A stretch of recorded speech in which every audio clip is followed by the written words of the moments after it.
Assalamu alaikum. Urmаттуу Хашим Таксыр. Сиздердин бир демилгелүү топ элдик медицина жөнүндө мыйзам долбоорун жазып, анан ошону талкуулап жатыпсыздар. Ушул мыйзамды жазууга эмне түрткү болду? Бунун идеясын ким көтөрдү? Бисмиллахиррахманиррахим. Бардык мактуулар жараткан Аллахыма болсун. Пайгамбар Мухаммед саллаллаху алейхи ва салаваттар болсун. Туура айтасыз, туура кабардарыңыз бар экен. Бул мыйзамдын иштеп чыгуу идеясы бурдагы мамлекеттик секретарь Чолпонбек Абыкеевге таандык. Чолпонбек Абыкеев бул идеяны сунушкулардан мурда Кыргыз Республикасынын президенти Садыр Жапаров менен макулдашкан. Макулдашкандан кийин андан кийин мени чакырып, ошол кыргыз табычылыгы илгертен берки кыргыз табычылыгы, анан дары чөптөр жөнүндө Кыргызда көптөгөн таптар өткөн эле ошолордун баардыгы каралбай калып кетти. Ушундай бир мыйзам иштеп чыксаңар, ошол мыйзамды жогорку кеңеш аркылуу өткөрсөк, анан элге ошол кызмат кылса деген жакшы бир аруу ниетте Чолпон Абыкеев бизге кайрылган. Анан биз бул мыйзам долбоорун иштеп чыкканыбызга 2 айдан ашык убакыт өттү. Ошол 2 айдан бери биз мыйзам долбоорун ошол бизде ассоциация уюштурганбыз. Элдик табыпчылыктын, элдик дарыгерлердин коомдук бирикмесин уюштурганбыз да. Ошол коомдук бирикмесинин рамкасында биз ушул ар жумада бир жолудан ошону талкуу жүргүзөбүз да. Бул мыйзам долбоорун. Эми мыйзам долбоорун эмне зарылчылык бар эле иштеп чыгышына. Кабарыңыз бар болсо, бизде Кыргызстандын шартында бул өтө эле зарыл иш болуп жатат. Себеби биздин Кыргыздын медицинада кабыл алынган закондор өтө катаал болгондуктан атамекендик дары дармектер өндүрүү ушунчалык төмөнгө деңгээлде турат. Мисалы 97% биздин бейтаптарга болгон дары дармек муктаждык 97% импорттук дары дармектер түзөт да. Биз бул бир көз качкайган мындай зарылчылык.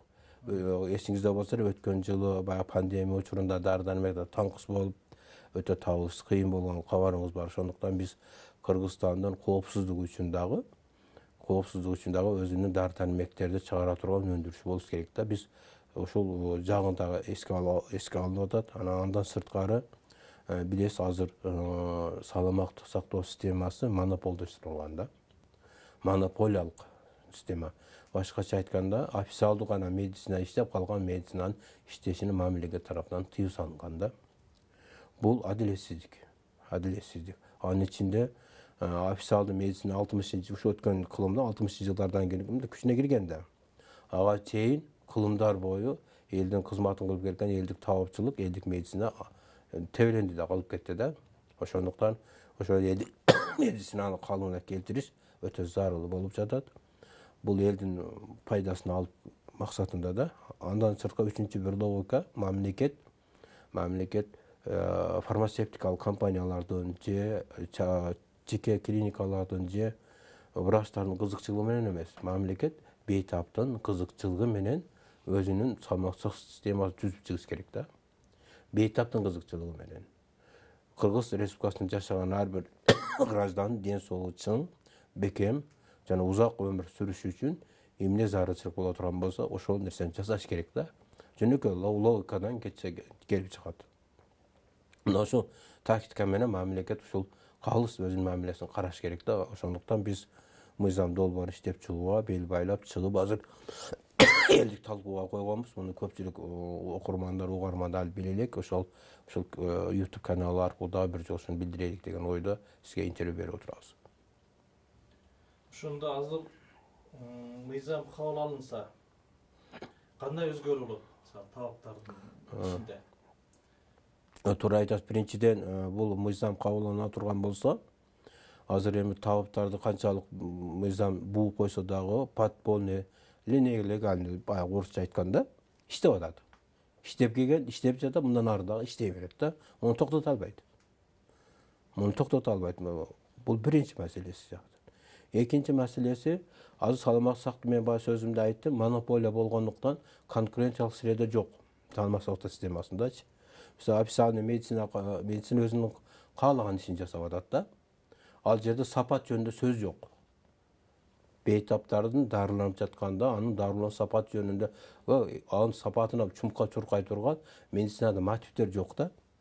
Конкуренциялык чара жок. Жеке больницалар ачылып ошо конкуренция болуп атпайбы? Жок, ал мен ага макул эмесмин. Mesela жеке больницалар кандай бир шартын жакшы кылганы менен бирок дарылоо технологиясыны жакшыртпай атат да. Жакшыртпай атат. Бул жактан үчүнчүсүнөн элдик медицина өзүнүн ордун калыбына келтириш керек да.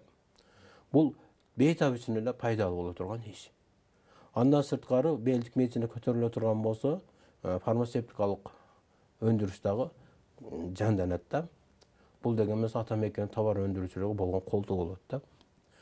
Тез аранын ичинде эле Кыргызстанда чет өлкөлүк фармацевтикалык препараттар болгон, дары-дармек болгон көз карандык жок эле дегенде 50%ге төмөндөйт да. Ушул жерде бир маселе болуп атат да. Мынау элдик дарыгерчиликтин дарылары мындай эл зеригет да. Мисалы үчүн чөптү ал дейт, ага буну кош дейт, анан буну кайнат дейт.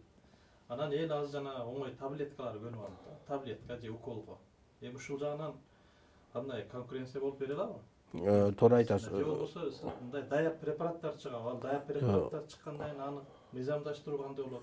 Биз как раз ошол сиз айтып аткандай азыркы иштеп жаткан медицинада анын ичинде дары-дармектер контролдоо боюнча медициналык закондор иштеп жаткан закондо эч бир элдик медицинада иштеген субъектисинде иштеген, элдик медицина субъекти иштеген табып болобу же чөпчү болобу эч кандай дары-дармектерин чыгарып легалдаштырууга мүмкүн эмес да.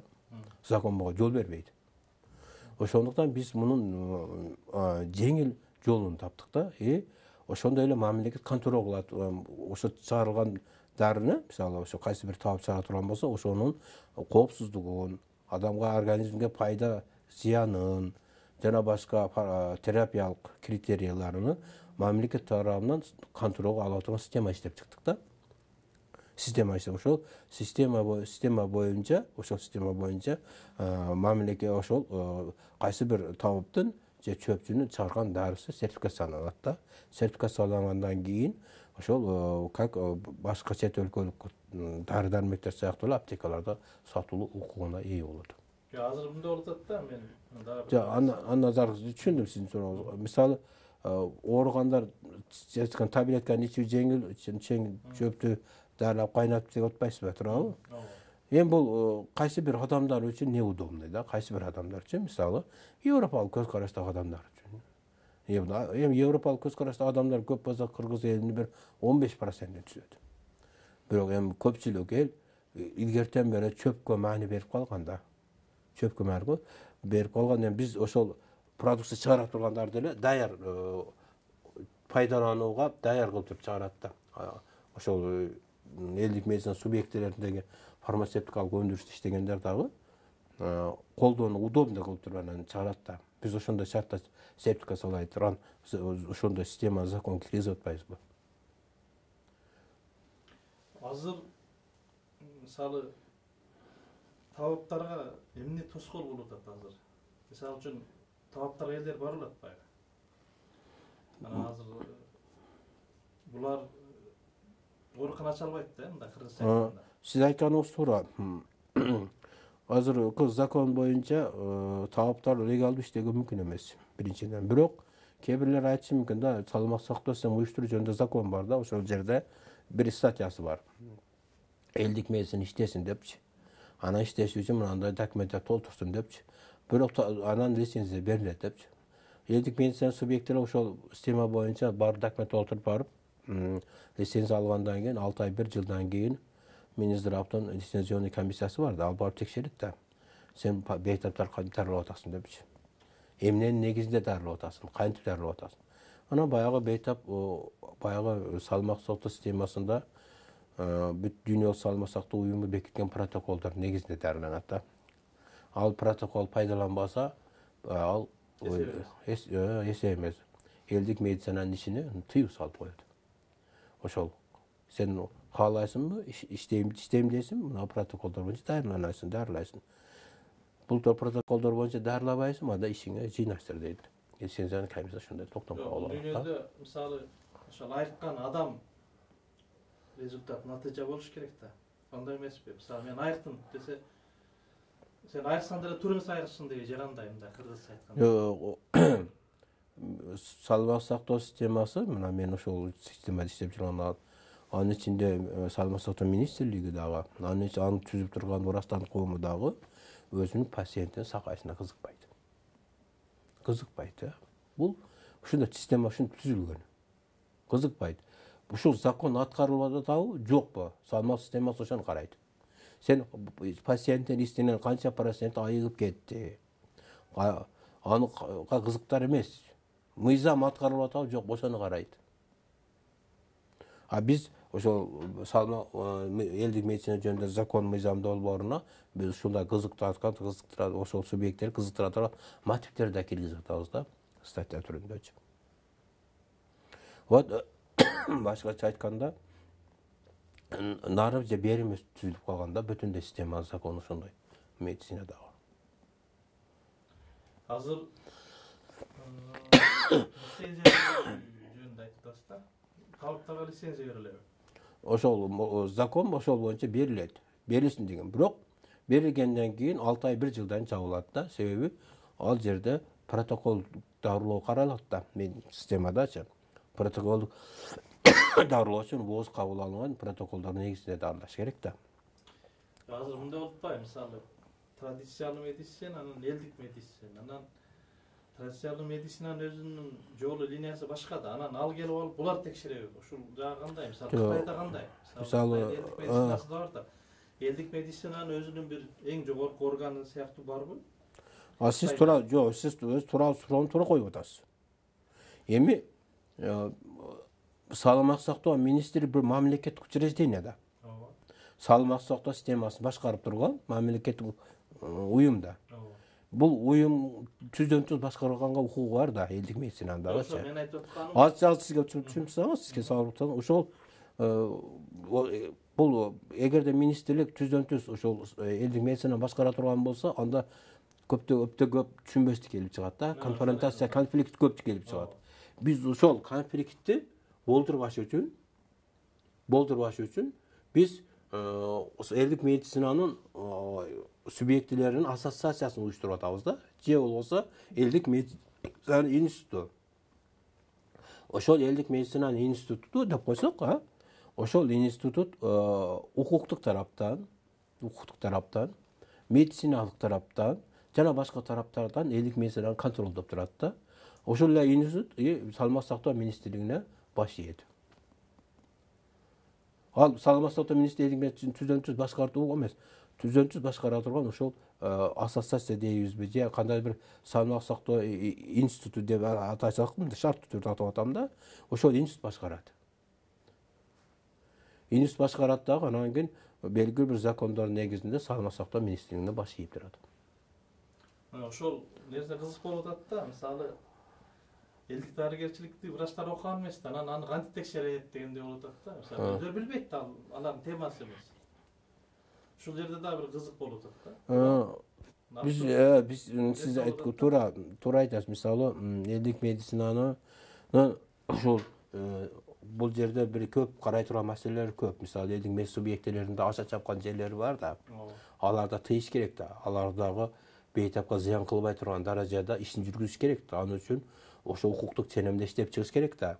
Ошол укуктук ченемдерди ошол биз айтып аткан ассоциация же болбосо институт иштеп чыгат да. Укуктук ченемдерди дагычы.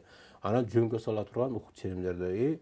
Андан сырткары ушул ассоциациянын базасында аккредитациялык совет деген уюштурулган да. Аккредитация совет деген уюштурулган. Аккредитация советте мүчө болуп ошол институтта аккредитаторлор иштейт да. Адистер иштейт. Ошол адистер элдик медицина субъектилерини ошол законго ылайыкташтырып, андан сырткары ошол институттун деңгээлинде жоболор кабыл алынат. Мисалы аккредитацияны кантип өткөрүш керек, аны кантип сертификациялаш керек, anın bilimini kантип tekşeriş керек ел субъекти медицинанын bilimini. Ошол жөнүндө аккредитациялык совет уюштурулат да. Ошол баардык жоболор менен бекитилет да. Мына эми биз мына Кытай башка цивилизация башка бизден башка мындай мейкиндик болгончо алардыкын жакшы билбейбиз. Мына орустардыкын айталычы. Орустарда мисалы жана Малаховдун берүүлөрү бар, элдик медицина жөнүндө берүү бар. Эл аяга колдонот. Көп китептер бар, гезиттер чыгат, передачалар чыгат. Мына Орусияда кандай иштейт ушу элдик неме барбы булар? Билесизби, биздин Кыргыз Республикасы салмак системасында закондор кандай болгон болсо, Россия Федерациясынын закондору да кудуру ушундай. Билесизби? Бирок элдик медицинасы популяризация эле болуп атпайбы? Азизге түшүндүрөйүн. Билесизби, биздин салмак системасы орустан сырат көчүрүп алып эле киргизип салат да. Билесизби? Система өзү ошондой түзүлгөн да. Эми баягы бул частный бир случай да. Популяризация мисалы Малаховдун телевидениедан айтчы, башкалар орустардан сырткары орустар эмнеден таасирди алат? Европадан алат. Таасирдечи. Европада азыр дары чөптөр өтүп атат да. Антибиотиктерден дагы көңүлү калды, химикалык таблеткалардан да көңүлү калды. Азыр дары чөптөр эффективкен деп Европа азыр натуропатия деп коет да. Ушул натуралдуу дары чөптөрдү пайдаланып өттү. Анын таасири астында Россия тез өсүп өтүп атат да. Анан ошол мамлекет алдында да бир канча бюрократия ошого карабастан Россияда да элдик медицина өнүгүп өсүп атат да. Жолдолду тоскоолдукка карабастан. Биз эми бар нерсе өзү, элдик медицина бар да өзүчү. Биз ошону легалдаштырып, анан мамлекетке налог төлөсүн, андан сырткары өзүнүн кылган иши боюнча окус бейтапка зыяны тие турган болсо, административдик жоопкерчиликке тартылсын, закон түшүнсүн деген ойдо эле биз ушуну легалдаштыралы деген ойдо максатта жазылып жатат да бул. Закон мыйзамычы, мыйзам долбоорусунда иштелип чыкты. Азыр эми ушул дагы неме жөнүндө айтсак, жанагы немелер да бар да. Азыр жана көз ачыктар да аралашып кеткен.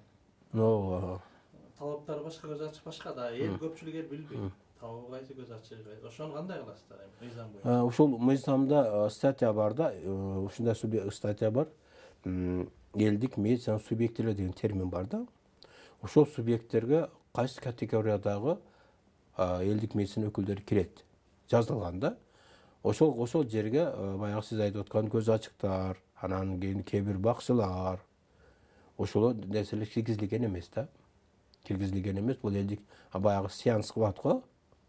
10-15-20 адам бул элдик медицина киргизилбейт да. Бул киргизилген эмес. Анан биз элдик медицина дегенде биз үчүн кандай бир дары чөптү пайдаланган, кандай бир рецепт дарылоо рецептин билген, кайсы бир оорунун дарылоо сырларын билген, ошондой субъектилер киргизилген да бугачы.